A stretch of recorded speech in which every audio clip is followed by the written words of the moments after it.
Sarwan Oghlu shook her head and screamed as she stood before the building that had been her family's home, and where her youngest daughter and son, aged 12 and 7, remained, amid floors flattened one against the other.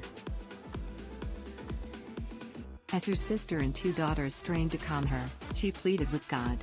"Where are my kids? If you love me, get me my kids. I won't go anywhere before my kids return," she said, her shouts made raspy by grief.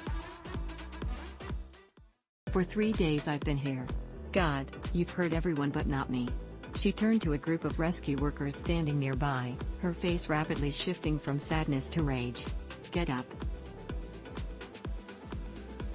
Get up. Come on. What are you waiting for? I want my children. Go get my children," she said, her voice breaking mid-scream. The fury in her spent, she began to sob again as one of her daughters ran her hand on her cheek to dry the tears.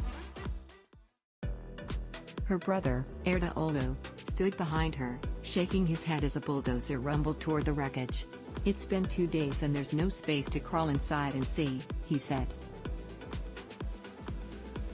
"I have hope, but we haven't heard anything. No sound, nothing.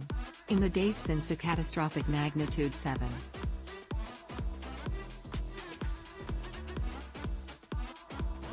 Eight earthquakes struck southern Turkey and northern Syria, early Monday morning, killing more than 16,000 and wounding multiples more. Rescue workers and volunteers have swarmed into affected areas. Officials said Wednesday that more than 100,000 disaster relief personnel were in the earthquake zone.